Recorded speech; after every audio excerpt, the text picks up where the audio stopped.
आधार card थिले होई जांतु सावधान। यही भूल कले आपणक नारे होई पारे लोन।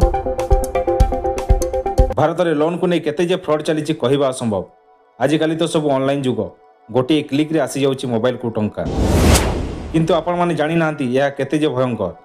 जेतेबेले आपण माने गोटे ऐप्स को मोबाइल रे इनस्टॉल करि थांती सेतेबेले आपण को केते को एक्सेस मागी थाए एवं आपण समस्त एक्सेस को एलाउ मध्य करि थांती।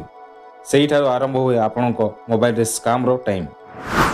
जेतेबेले आमे ताको एलाउ करि थाउ से हमर समस्त डाटा को हैक करि नै थाए, जेमिति कि फोटो, वीडियो, जीमेल, आधार एवं कॉल हिस्ट्री मध्य ता पाखकु चली जाए।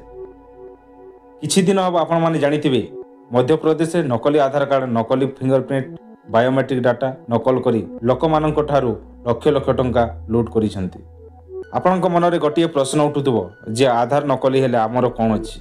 एमने नकली आधार रे सिम कार्ड बाहर करंती। यार माने हेला आपणक नारे फेक नंबर। एही नंबर द्वारा आपणक नारे बैंक रे खाता खोलंती एवं परे लोन करिथांती। सही लोन को सुझीबा को आपणक कहिथांती। जदि आपण लोन न सुझंती आपणक पुलिस मध्य बांधी पारे। एमिति फ्रॉड रो बंचिबा को हेले आपण प्रथमे आधार को केमिति सुरक्षित रखिबे। ओटीपी काहा को दियंतु नहीं। फेक ऐप्स टू दूरे रहंतु। आधार बायोमेट्रिक को लॉक करी रखंतु। फेक लिंक को क्लिक करंतु नहीं। जदि आपण को डाउट होउची आधार 1947 को कॉल करी जानंतु। आधार डाउनलोड सब बेले ऑफिशियल वेबसाइट करंतु।